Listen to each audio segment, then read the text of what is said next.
So here's a question for you. Maybe this has applied to you in the past few weeks. It certainly applied to us.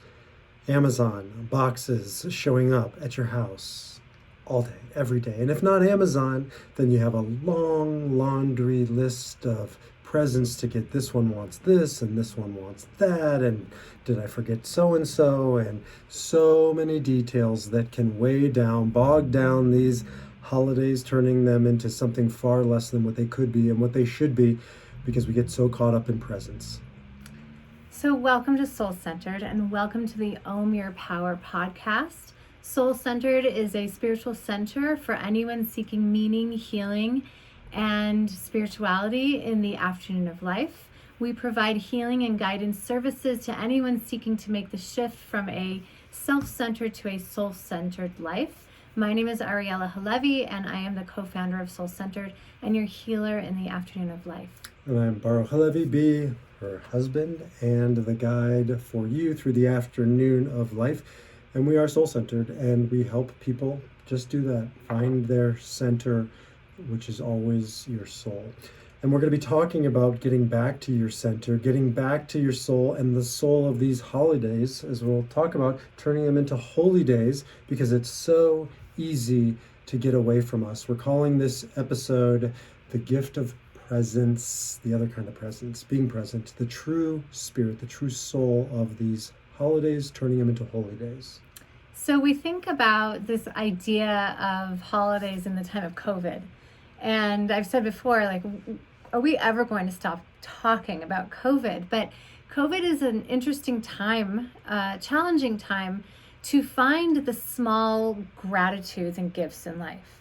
It's really, even though we do have Amazon boxes like spilling out of our home, we also really see the gift in the fact that we're alive and healthy and that we're strong and that we have the space to be together. And so COVID is an extra, it's kind of obviously it's an extra challenge, but it's also an extra moment in time to create sacred ritual. Yeah, and I talk a lot about in particular with my clients, taking back your power. And how do you take back your power? I wrote a book called Spark Seekers, Morning with Meaning, Living with Light. And it's about going into the darkness, whatever the darkness is, and finding sparks, finding the opportunities, the possibilities, the blessings. And there are always blessings and possibilities, no matter how dark it might be. And that's how we take back our power. And I feel like that's the opportunity with these COVID holidays, to use them and to use COVID in a way that we wouldn't have if we were on autopilot. We wouldn't have thought about these holidays in such a profound way, just like Thanksgiving, right? Thanksgiving was so much more Thanksgiving this year because you realize that the things we take for granted, you just can't and you shouldn't. And so, you weren't with your loved ones quite probably, but it made you appreciate them, I imagine, that much more. The same is true with the holidays. We can take back the true meaning of these holidays. That's how we take back our power. I think also, sacred time is this moment in time where it's these holidays right now is also a jumping point to say that any day, any time, we can make sacred time. We can make time for presence.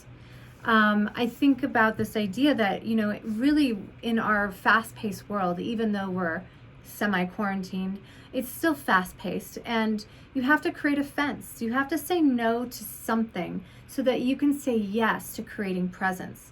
And we do that. That's something we do, is making time every single day to find presence. Something that I think we strive for, not only just personally alone, to make presence, to connect with something deeper than us, but also we do a lot of things in our lives with the goal or bigger purpose of making time and making space for presence. That's why we started out our new program, Om Your Power, with Om, making time and space. Om Your Power is on our website, front page, mysoulcenter.org. You can download it. It's some of our trusted tools and go-tos in our personal lives and also in guiding clients. And so it's 7 steps, 7 days. And again, the first day is about being intentional, becoming conscious, coming off of autopilot. And to me, that is the beginning point of the journey, right? To just decide, I'm going to become conscious. I'm going to set aside, like you talked about, this time, this space. And isn't that really what the time from Christmas to New Year's or Hanukkah to New Year's is all about, is coming off of the autopilot, the usual routines, Right. and carving out some sacred space. I think it's about creating boundaries too. Yes, It should be. It's not always. Well, I think about some of the clients that I'm working with right now, and we don't always have that. We're not always with our family on Hanukkah. Hanukkah is a little different. It's 8 days. It's a long time, but there's a lot of boundary issues going on right now in our world. And to create presence and sacred space, you have to have a boundary. And I know that our society, our world has set up a boundary because we know the 2 weeks in December, not a lot of people work, and we're allowed to create that boundary of like, I'm going to spend time away from the busyness. I'm not going to answer emails or whatever. Right, like I'm going to pull away. But the idea that we're talking about is creating ritual and sacred space in your day-to-day life, and that needs boundaries. I know as a mom, and maybe some of you can resonate with this, as a mom who works and stays home with her kids, especially in COVID, because you have no space, it's about creating those boundaries to say that I am important and I am creating this time and space and ritual so that I can be a better person, a better wife, a better mom, a better friend. So it is about creating the boundaries. It takes courage and strength to do that, especially if that's not innate in you. For you, it's innate in you. You innately, and I don't know if it's a male-female thing, a mom-dad thing, a woman-man, I don't know. It's an Enneagram thing. It's an Enneagram thing. Another conversation for another time, Yes. but the Enneagram. It's a personality type that we will definitely get into. But his personality type has to have boundaries. Like, you don't live if you don't have boundaries. Your whole world is full of boundaries. I look at how he sets up our podcast. It's boundary filled. Thank God. You're welcome. Thank God. Because I'm a little more loosey-goosey with my boundaries. I slip and slide, and partly because I didn't really learn about boundaries. And so I've had to teach myself in my adult years about boundaries. But what happens is that I slip into the all kids zone, and my sacred space is pulled away from me. And it takes a lot of strength for me to pull back and really say, but wait, the sacred space is number one on the Own Your Power and making time for yourself. And I have to pull that back. And coming back to bringing that is a good segue back to gift giving and presents, because it's so easy to lose yourself in the holiday season because it's about giving, and it becomes like all these to-dos, and you have so many people you're responsible for getting them the right present and the right gift and doing this and doing that and making vacation plans and all this stuff. And one starts to lose their sense of self at a time when this is not just about gift giving, it's also about gift receiving. Mm-hmm. And learning how to receive gifts, especially for the doers, and probably a lot of those listening on this podcast are the doers and the givers of the gift. Right. But learning how to receive gifts as an art form unto itself. Right. I mean, I think about some of the impediments to receiving and giving presence and time. And the first three things that come to my mind are self-worth, self-care, and self-nurturing. If you think about, if I'm going to, and we'll talk about love languages, if I'm going to give to you in a way that you receive it and can hear it, then I have to clear myself and be open to you so that I can see you. If I spend all my time on Netflix and not seeing who you are, or all my time taking care of the kids and not seeing who you are, then I miss the gift of giving. And so self-worth and self-care and self-nurturing, I mean, I could go, into all three, but just to kind of bundle it all up, is taking care of yours. So this is where the fence comes in. I have to take care of myself. This is self-centered versus soul-centered. I have to take care of myself and know my worth and nurture myself so that I can be clear to see what you need. Because you weren't here last week when I had a week of not seeing anybody, but being overwhelmed with all the lack of boundaries, and I couldn't see what you needed. And so, we disconnect from each other when we can't own our own self. And that's one of the greatest gifts we can give to somebody else, especially, Enneagram 2 types, which is the giver, the nurturer, oftentimes the mother, not certainly always. the greatest gift you can oftentimes give another person is the gift of your boundaries, making sure your needs are met, because you're a different person when you take that time in the morning Right. for yourself to get soul centered. You're more present. I'm more present when I do that. And so, Right. really thinking about what's the gift that I'm giving this year, I'm actually going to give my loved ones my full presence by creating some time and space for myself as an act of gift giving. So, one of the ways we understand each other and we help other people understand how to give and receive is through this great book, I'm sure you may have heard of it, called The Love Languages by Gary Chapman. The Love Languages is an assessment, it's a book, but then at the end of it is an assessment that you take to figure out there's 5 choices that you can choose from. You take a test and you figure out which is my love language. And it's really, it comes up in terms of space and time and presence, because to be present with another person, you have to know what they want, what they need, how they can hear it, how Right, they receive it. It's not just physically being present, right? What you're saying is, I'm present to what you're feeling, to what you need, to who you are. And that's where this love languages comes in. It's me recognizing my favorite movie. One of them is Avatar. Ariel never seen it. For those sci-fi folks out there, I don't watch sci-fi. My son and I love it. We're waiting for Avatar 2 and 3 to come out, I think, this summer. And they say, when they greet each other or say goodbye, they say, "I see you." I see you as the ultimate gift. Our teacher Wayne Dyer talks a lot about intimacy, into me see. And this idea of being seen and seeing is the ultimate act of intimacy.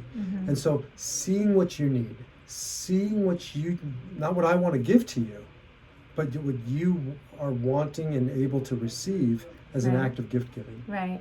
So we think about these love languages, and we'll just go run through them really fast. One of them is words of affirmation. So you receive love by listening to how much somebody loves you and gives you affirmation. Acts of service, which is B's. Receiving gifts, which is neither one of ours. It's our kids. Like, they love it. They like drool like Pavlov's dogs when the UPS guy comes. Physical touch, which is mine, although I think I bounce between physical touch and quality time. And so I want to tell them the story of how you wash my car as an act of service and how it doesn't receive. I mean, you can, but then I have PTSD, and it's not a pretty sight because you haven't seen your car. So, yes. Okay, so we have 4 kids, plus we have a dog, so our house and our car is often messy. My car, because he doesn't drive the kids. True. Because he doesn't spend although I have to say my car is very clean now because of COVID, because we have 4 kids at home learning and they don't really go anywhere. So the benefit of COVID is that my car is a little more clean. Anyway, so you'll find him outside washing my car and vacuuming it all up. And that is his love language. Now I need to learn that because I don't wash his car. But I need to learn that because he's doing his love language to me. And I'm thankful, but that doesn't make me feel in love. Who would say that washing the car isn't a sexy, loving act? Not at all.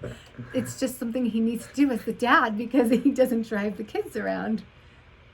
Moving on. So anyways, you can see our dance, almost 22 years of marriage. We have not always gotten it right, but when we do get it right, and my love language is physical touch. So when I touch him, come on, move away. He moves away. Not that extreme, but yes. It's just not It's how not his I thing. feel love. And Pastor Chapman's book, it's not one's right or wrong. It is what it is, right? Do you like orange juice or apple juice? It's just different. And so do you feel love? Do you feel presence? The act of getting a present, in which way? But the point, though, is it's about not really putting the onus on the receiver, but me as the giver, and starting to see the people around me, to see what they need. Here's an example. Obviously, like your family's, ours is at home disproportionately with COVID. And our youngest, who's 9, really struggling, like all of our kids and everybody, but really him especially. He's a people person, and he's gone almost 3 weeks on stretches without human contact other than his family, no kid contact. and it's painful to watch. And I've been really trying to see him and do things that I wouldn't normally think are fun or want to do, but going out of my way. Not that I'm so great, but I'm just trying to see him more Right. and fill in that void because he doesn't even know what he needs. Right. You can just see that he's going downhill. I mean, he really needs our other child who's 15. She also really needs that that presence. So yes, it's about stepping out of ourselves to see the other person. And to articulate our needs. I mean, that's part of the work that we do, is empowering people to, as an act of love, to say, I need X, right? I don't need my car washed. I need physical touch. And articulating it as a gift unto itself, because I appreciate it. Again, having very clear boundaries in Enneagram 8, I like clarity. And when I don't have it from Ariella or from somebody, I feel lost, out of control. And when she tells me this is what I need, I feel like that is a gift to me. She's just, and I don't think you think of it in terms of a gift, but I receive it as a gift because now I know the terrain. I know what to do or what not to do. And so really challenging our idea of what does it mean to give a gift, not just the Amazon delivery, but articulating our needs, creating space for ourselves, clearing out our, emotional, mental life so that there's space for other. That's an act of giving. Right. I was going to say, it brings us back into presence, really, because whether you're present for these holy days coming up or you're present for yourself, ultimately, every day is an opportunity to create presence. And it opens, I am infinitely a better parent and a better wife and feel more connected to spirit when I take back my presence and I create a fence around that. I mean, that is why we wake up so early in the morning, because nobody's awake. And then I can have that time to feel. Often what I usually tell clients and what I do is that when I have a lot going on and I don't have the time and space to feel my emotions, I will literally tell myself, just wait until the morning. And I give myself that, I have about an hour in the morning, and I give it to myself a moments of presence so that I can feel my emotions, so I can, those weighing voices and the heaviness of life. And if we don't empty that out, we are not present. And so this is really an opportunity to take every day, whether you are at home with a lot of children or your family, or you feel isolated and alone. We've talked before about, COVID in the beginning was this forced presence. And we enjoyed it in a way. It was like no more driving, no more schlepping kids everywhere. It was like just the six of us, and it was really nice. Now it's like enough already. But but now people are starting to feel alone. And now we have kids like climbing the walls. And so how can you now create a boundary, create a presence? Another way we really give presence is by being present to our loved ones, to fully be in the moment. Here's a quote by Jon Kabat-Zinn. Practice sharing the fullness of your being, your best self, your enthusiasm, your vitality, your spirit, your trust, your openness, above all, your presence. What an act, a gift of just being fully present. And I think about, like in our family, putting down the phones, right? Because oftentimes, like we live in a technology-oriented family, and we'll all be on our phones in the same room, and we might as well not be there. And I think about some of the greatest moments of my life, like with my dad, who's no longer here, were just times of just sitting with him and doing nothing. Once we used to go to the College World Series in Omaha, Nebraska, where I'm from, and it was a doubleheader, and we missed the first game. We didn't have tickets to the first game, and we were waiting for the second game. And I remember at first we were both frustrated because it was like extra innings, and we're sitting there. We just sat there in the grass, and it's one of my greatest memories of just sitting there doing nothing with my dad. And I wonder what it would have been like if we both had cell phones back then. We didn't have cell phones. What would happen if we were both on our cell phones playing games or texting and missing out on one of those sacred moments of presence? Mm-hmm. One of the things I really miss, we used to be more observant. we used to be more observant Jewishly, and there's the Sabbath, which starts on Friday night and ends on Saturday night, is this moment of time, 24 hours, where you don't use technology and you do before it starts. You're in doing mode. You're cleaning your house, you're cooking. You don't do anything on Shabbat. You just be. That is full presence. And so one of the things that I dearly miss when we lived in Israel is like the whole country shuts down for these 24 hours of presence.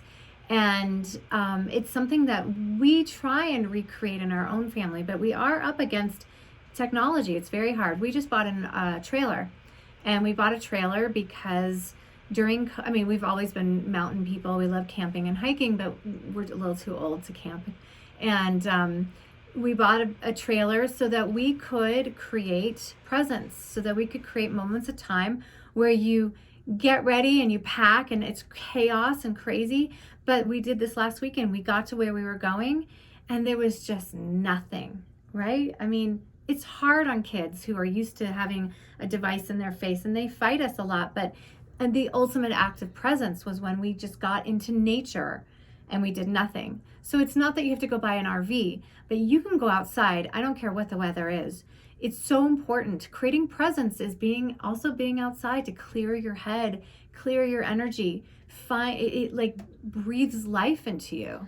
Yeah, and so thinking about just different ways that you can give presents this holidays, we'd love to hear from you. Like, what are the ways that you all find presence of mind and heart and spirit, and how can we bring that to the Hanukkah experience, to the Christmas experience, to the New Year's experience when we're with our families, when we're with them and we're looking for ways to deepen and to truly give something that is unique and is special.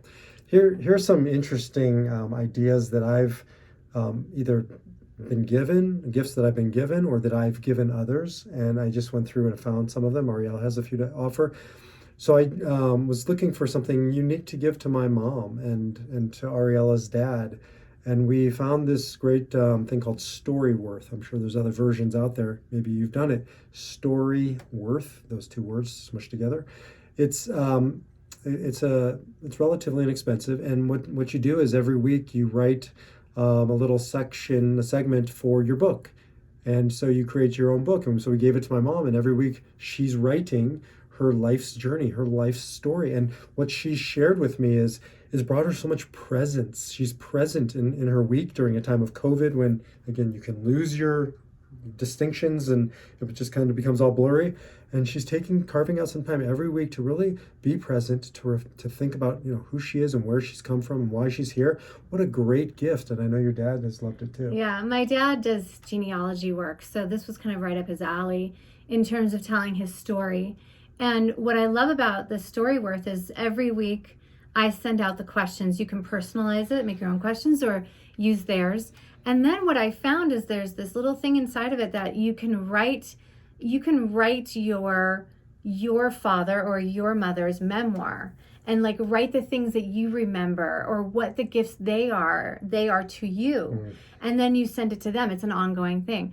My dad felt that I was eulogizing him a little too early. He called me, he's like, I'm not in the grave. But it was this beautiful way for me to see all the gifts that I have now, that all the things I love now in my life, a lot of them were given to me and shown to me by my father. And so I was able to say that in words versus, you know what, we don't often say it until we're eulogizing somebody. So that's a great storyworth.com, and I suggest you look it up. It's a great gift. And so here's a free one. This is one that one of my clients does, and it's really impacted me, and I think it's a great opportunity to give a present. He writes gratitude letters. Every day or every couple of days he writes, I think, 3 to 5 letters, just to not the same people, just different people, about what he's grateful for about them and he sees in them. And he said it's transformed. I mean, you can imagine it's transformed his life and the lives of those whom he gives it to.